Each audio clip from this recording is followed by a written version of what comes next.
ভারত ও পাকিস্তানের মধ্যে যুদ্ধবিরতির সমঝোতা হলেও এখনো পুরোপুরি স্বাভাবিক হয়নি পরিস্থিতি। এই পরিস্থিতিতে পাকিস্তানের সমর্থনে একাধিক ফেসবুক পোস্ট বা বিভিন্ন মিম চোখে পড়ছে। সেই ঘটনাই আবার ঘটল বারাসাতে, অর্থাৎ একই ঘটনার বারবার বিভিন্ন জায়গায় পুনরাবৃত্তি হচ্ছে। বারাসাত চাপাটালি মোড় সংলগ্ন মাংস বিক্রেতা রিজওয়ান কুরেশি নামে এক ব্যক্তি পাকিস্তানের প্রধানমন্ত্রীর পায়ে ধরে নত হয়ে বসে রয়েছেন ভারতের প্রধানমন্ত্রী, এই ধরনের একটি বিকৃতিকর ছবি ফেসবুকে পোস্ট করেন। এরপর মঙ্গলবার 13ই মে সকালে বারাসাতের একদল যুবক ব্যাপক ভাঙচুর করে দোকান বন্ধ করে দেয়।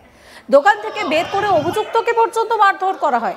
উত্তেজনা ছড়ালে ঘটনাস্থলে পৌঁছায় বারাসাত থানার পুলিশ। অভিযুক্তর বিরুদ্ধে লিখিত অভিযোগ দায়ের করা হয় বারাসাত থানায়।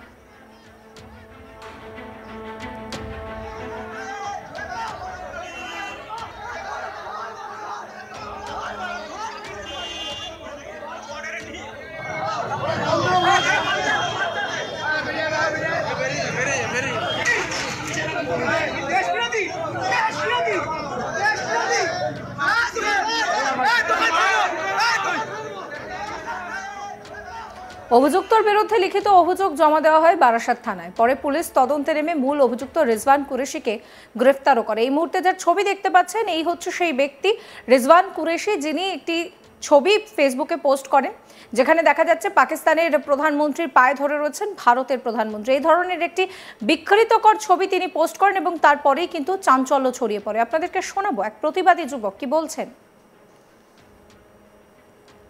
এখানে একজন পাকিস্তানের সমর্থন করে লিখেছে একটাই কথা, এই লোককে এখানে ব্যবসা করতে দেওয়া যাবে না, পরিষ্কার কথা। পাকিস্তান জিন্দাবাদ। এবং এই যারা নাকি এই লোককে সাপোর্ট করবে তাদেরও কিন্তু একদম সাবধান করে দিচ্ছি, এই সব পাকিস্তানের দালাল এখানে থাকবে না, পরিষ্কার কথা।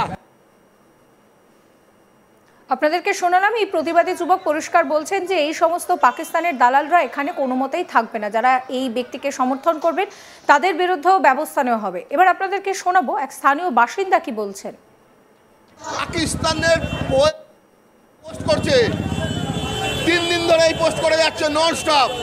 ভারতবর্ষে এসব আর চলবে না, দোকান ভাঙচুর করে দিয়েছি, আগামী দিনে এইখানে এই দোকান খুলতে দেবো না। ভারতবর্ষ থেকে পাকিস্তানের দালালি ফ্যামিলি শুদ্ধ গুড়িয়ে দেবো, এলাকায় থাকতে দেবো না। খালি দোকান ভাঙেনি, ভারত ছাড়া করে দেবো এগুলোকে। এবার বাড়িতে গিয়ে আক্রমণ করবো।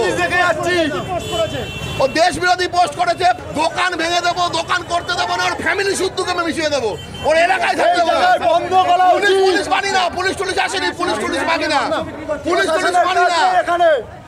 ভারতবর্ষ থেকে এই ধরনের পোস্ট যে করবে আমাদের এখানে থাকতে পারবে না। আজকে সবে দোকান ভাঙা দিয়ে শুরু হলো। পাকিস্তান আসলে এই ঘটনাকে কেন্দ্র করে সাধারণ মানুষের মনের মধ্যেও যথেষ্ট ক্ষোভের সঞ্চার হয়েছে, কারণ পাকিস্তানকে যোগ্য জবাব দিয়েছে ভারত। আর তারপর ভারতে থেকে কেউ যদি এই ধরনের পোস্ট করে, খুব স্বাভাবিক ভারতীয় হিসেবে আমাদের সবার রক্ত গরম হওয়ারই কথা। আর এক স্থানীয় বাসিন্দা কি বলছেন শোনাবো।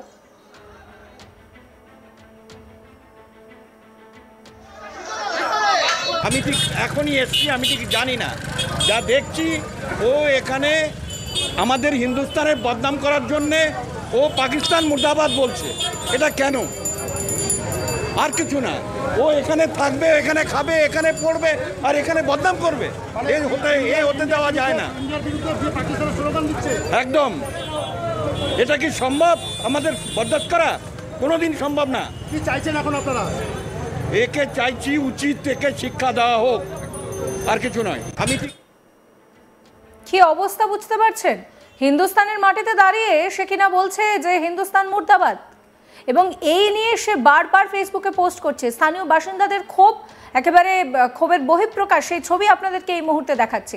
এ নিয়ে আমার কলিগ দীপক দেবনাথ একটি রিপোর্ট দিয়েছেন, কি বলছেন তিনি দেখুন। দেখো, গত 22শে এপ্রিল কাশ্মীরের পেহেলগামে যে সন্ত্রাসী হামলা হয়েছিল, সেই হামলার পরিপ্রেক্ষিতে কিন্তু ভারত সন্ত্রাসবাদ অভিযানে নামে, এবং আমরা দেখলাম যে 7 তারিখ পাকিস্তান এবং পাকিস্তান নিয়ন্ত্রিত অধিকৃত যে কাশ্মীর আছে সেখানেও অভিযান চালানো হয়, এবং মোট 9টি সন্ত্রাস ঘাঁটিতে ভারতীয় সেনাবাহিনী হামলা চালিয়ে গুঁড়িয়ে দেওয়া হয়, যেই অপারেশনের নাম ছিল অপারেশন সিন্দুর। এবং তারপরই আমরা দেখলাম যে পাল্টা পাকিস্তান হামলা করেছিল, এবং তাদের যে লক্ষ্যবস্তু ছিল সেগুলো ছিল মূলত মূলত এই যে জম্মু কাশ্মীর, পাঞ্জাব এবং রাজস্থানের যে সমস্ত সাধারণ মানুষের ঘরবাড়ি, স্কুল, কলেজ, এই সমস্ত শিক্ষা প্রতিষ্ঠানে।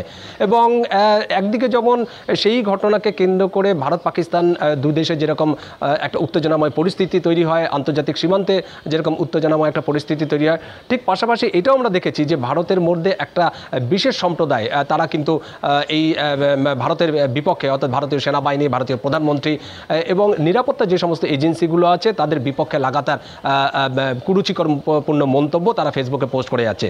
এবং ইতিমধ্যে এরকম ধরনের ঘটনায় আমাদের রাজ্যের বিভিন্ন জায়গা থেকে বেশ কয়েকজনকে গ্রেপ্তারও করা হয়েছে। কিন্তু আজকে সকালবেলায় যে ঘটনাটি ঘটেছে সেটিও অত্যন্ত চাঞ্চল্যকর তথ্য। এবং যেটা আমরা জানতে পেরেছি যে রিজওয়ান কুরেশি, তার একটি মাংসের দোকান আছে বারাসাতের চাপাডালি মোড়ে, তার যে ওয়াল আছে সেই ওয়ালে একটি বিকৃতকর ছবি পোস্ট করা হয়, যেখানে দেখা যায় যে পাকিস্তানের প্রধানমন্ত্রী তিনি দাঁড়িয়ে রয়েছেন, তার পায়ের তলায় ভারতীয় প্রধানমন্ত্রী। এবং এইরকম একটি বিকৃতকর একটা ছবি যখনই সামনে আসে ফেসবুকের মাধ্যমে, তখনই কিন্তু সাধারণ মানুষ, বারাসাতের সাধারণ মানুষ তারা তেতে ওঠেন, ক্ষোভে ফুঁসে ওঠেন। এবং একটা সময় আজকে সকালবেলায় তার সেই চাপাডালি যে মাংসের দোকান, সেই মাংসের দোকানের সামনে গিয়ে তাকে প্রতিবাদ জানানো হয়। এবং যেই মাংসের দোকান সেখানে গিয়ে রীতিমতো ভাঙচুর চালানো হয়, উত্তেজিত জনতা সেই মাংসের দোকানের ভিতর থেকে সেই অভিযুক্ত ব্যক্তি রিজওয়ান কুরেশি তাকে টেনে আনে এবং তাকে গণপ্রহার দেওয়া হয়। এবং কিছুক্ষণ পরে ঘটনাস্থলে পুলিশও আসে। এবং আমরা এটাও দেখেছি যে রিজওয়ান কুরেশি তার যে ফেসবুক ওয়ালে যে সমস্ত কুরুচিপূর্ণ যে সমস্ত মন্তব্য করা হয় বা যে সমস্ত ছবি পোস্ট করা হয়, সেই সমস্ত ছবি ফেসবুক থেকে ডাউনলোড করে সেই এলাকায় ছড়িয়ে দেওয়া হয় এবং সাধারণ মানুষকে একটা বার্তা দেওয়া হয় যে এরকম ধরনের ঘটনা ঘটলে যে কোনো রেয়াত করা হবে না। এবং পরবর্তীতে সেই জনতার হাত থেকে, উন্মত্ত জনতার হাত থেকে সেই অভিযুক্ত যে কুরেশি তিনি ঘটনাস্থল থেকে পালিয়ে যান। যদিও পরে পুলিশ তদন্ত নেবে, সেই অভিযুক্ত কুরেশিকে গ্রেপ্তার করা হয়। এবং সাধারণ মানুষের যেটি ক্ষোভ সেটি বলা হচ্ছে যে এই তারা একদম নির্দিষ্ট একটা সম্প্রদায়ের দিকেই তারা আঙুল তুলেছে। তাদের অভিযোগ যে তারা এই ভারতে থাকবে, এই ভারতে খাওয়া দাওয়া করবে, এই ভারতে তারা ব্যবসা বাণিজ্য করবে, অথচ ভারতের বিরুদ্ধে তারা কুরুচিপূর্ণ মন্তব্য করবেন এবং পাকিস্তানের গুণগান গাইবে। এরকম এই অবস্থা কোনোভাবেই যে তারা বরদাস্ত করবে না সে কথা আরেকবার পরিষ্কার করে জানিয়ে দিয়েছেন। এবং এও বলেছেন যে ভবিষ্যতে যদি এরকম কোনো ঘটনা ঘটতে থাকে তাকে উপযুক্ত শাস্তি দেওয়া হবে, এরকম একটি হুঁশিয়ারি দিয়েছেন বারাসাতের সাধারণ মানুষ। এবং আমরা দেখলাম যে গতকালও পাকিস্তানে যে এই ঘটনা, সেই ঘটনার প্রতিবাদ করা হয় এবং পাকিস্তানকে কড়া বার্তা দেন ভারতীয় প্রধানমন্ত্রী নরেন্দ্র মোদী। এবং জাতির উদ্দেশ্যে যখন ভাষণ দেন তিনি পরিষ্কার বলে দিয়েছেন যে তাদের যে অপারেশন সিন্দুর বা অভিযান, সেই অভিযান সাময়িক স্থগিত রাখা হয়েছে, এটা পুরোপুরি শেষ করা হয়নি। কারণ পাকিস্তানের দিকে নজর দেওয়া হবে, পাকিস্তান যদি আবার বেচাল করে, আবার কোনো সন্ত্রাসবাদীতে মদত দেয় কিংবা কোনো দুঃসাহস কোনো পদক্ষেপ নেয়, তবে তার যোগ্য জবাব দেওয়া হবে। এবং তারই মধ্যে আজকের এই ঘটনা, সব মিলিয়ে এই ঘটনায় বারাসাতের সেই চাপাডালি মোড়ে কিন্তু যথেষ্ট চাঞ্চল্য ছড়িয়ে পড়ে। আপনাদের মতামত জানাবেন। সমস্ত খবরের আপডেটের জন্য চ্যানেলটিকে সাবস্ক্রাইব করবেন, নোটিফিকেশন পেতে বেল আইকনে ক্লিক করবেন, ফলো করতে ভুলবেন না আজ তাক বাংলার হোয়াটসঅ্যাপ চ্যানেলও।